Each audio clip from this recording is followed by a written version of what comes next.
की बड़ी खबर केरल से आ रही है, केरल के कोझिकोड से, जहां एक बड़ा विमान हादसा हुआ है।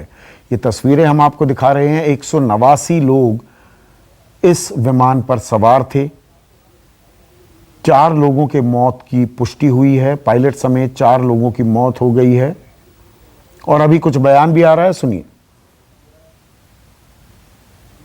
तो ऐसा प्रतीत होता है कि सभी को अटेंड करना पड़ेगा और कुछ कैजुअलिटीज का भी रिपोर्ट है, लेकिन वो अनकन्फर्म्ड है, तो इसलिए मैं उसमें बताना समीचीन नहीं समझता। लेकिन ये एक और भी बड़ा हादसा हो सकता था। गनीमत है कि बॉडी में या फ्यूजलेज में आग नहीं लगी, जिसके चलते पैसेंजर को इवैक्यूएट किया जा सका।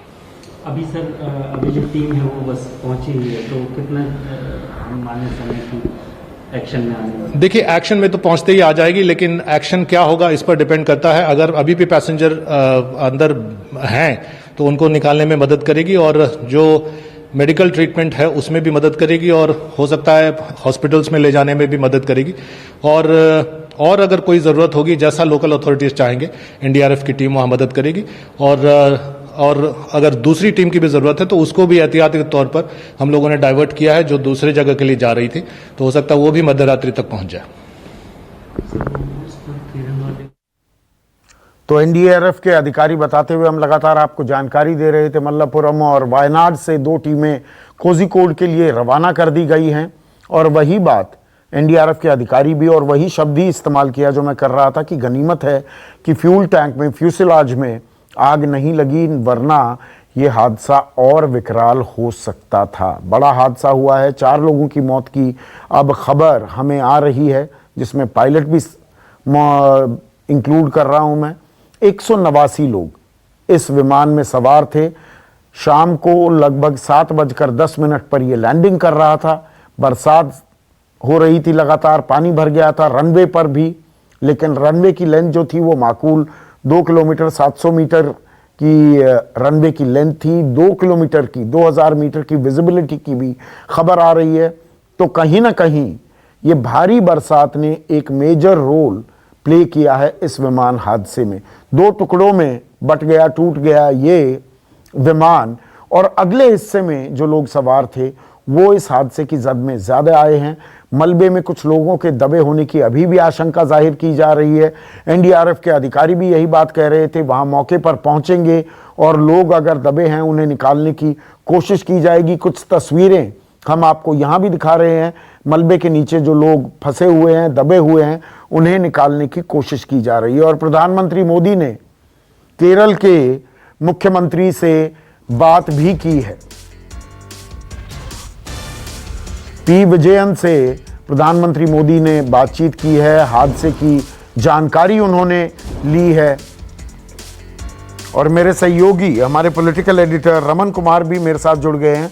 रमन, अभी और क्या जानकारी मिली है इस हादसे के बारे में आपको? संदीप, जो प्रधानमंत्री ने केरल के मुख्यमंत्री से बात की है, उस बातचीत में उन्होंने ये बताया है कि इस पूरे विमान में 174 पैसेंजर्स थे, और जिसमें से 10 बच्चे थे और 2 पायलट और 5 केबिन क्रू थे ऑन बोर्ड। लेकिन अभी तक सस्पेंस बना हुआ है कि इसमें से कितने लोगों की जान गई है, कितने लोग सुरक्षित हैं।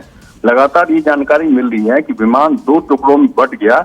इससे पहले भी संदीप आपको पता होगा कि एक बार और ही इस तरह का हादसा हो चुका था, जिसमें कि विमान जहां पे लैंड करना था उस जगह पे लैंड नहीं हो पाया था, और पायलट ने आगे जाके लैंड करवाया था। इसीलिए प्रधानमंत्री ने पूरी जानकारी ली है, और मुख्यमंत्री ने जानकारी दी है प्रधानमंत्री को, उसके बारे में अभी विस्तार से बताया नहीं गया है, लेकिन लगातार प्रधानमंत्री और मुख्यमंत्री संपर्क में है। तो प्रधानमंत्री जानकारी ले रहे हैं, एनडीआरएफ की टीम भी अब मौके पर पहुंच रही है। मल्लपुरम और वायनाड से इन टीमों को रवाना कर दिया गया है। तो कहीं ना कहीं एक और अहम पहलू जो उभर कर आ रहा है, अभी राहत और बचाव में बरसात के चलते, पुअर कनेक्शंस के चलते भी थोड़ी दिक्कत आ रही है। अभी भी आशंका है कि जो अगला हिस्सा 2 टुकड़ों में जो बट गया, टूट गया ये विमान, उसके अगले हिस्से में जो यात्री सवार थे उनमें से कुछ के अभी भी मलबे में दबे होने की, फंसे होने की आशंका जाहिर की जा रही है। और वही तस्वीरें हम आपको दिखा रहे हैं। घायलों को आसपास के अस्पताल, खास 4 बड़े अस्पताल हैं जो एयरपोर्ट के आसपास हैं, वहां उन्हें शिफ्ट किया गया है। हेल्पलाइन नंबर भी जारी कर दिया गया है। और शैलेश नायर वरिष्ठ पत्रकार हैं, केरल से ही ताल्लुक रखते हैं, हमारे साथ जुड़ गए हैं। शैलेश, कुछ और अपडेट मिल पाया है अभी? जी, अभी जो खबरें आई हैं उसके हिसाब से 2 अस्पतालों में जो कंफर्म नाम है वो है मिम्स हॉस्पिटल और कंडोटी रिलीफ हॉस्पिटल। इन अस्पतालों में लोगों को भर्ती किया गया है और भी अस्पताल से उनके नाम अभी तक हमारे पास आए नहीं हैं। सरकारी मशीनरी भारी तादाद में वहाँ पे मौजूद है। Police, fire force, local MLA और MP भी वहाँ पहुँच रहे हैं। एक सेकंड शैलेश, आपको रोक रहा हूं। केजे, नमस्कार, मैं हूं संदीप चौधरी। अगर आपको ये वीडियो पसंद आया हो तो इसे लाइक और शेयर जरूर करें, और हाँ, हमें सब्सक्राइब और फॉलो करना ना भूलें ताकि आप देश और दुनिया की कोई खबर मिस ना करें। तो जुड़िए हमारे साथ और देखते रहिए News 24।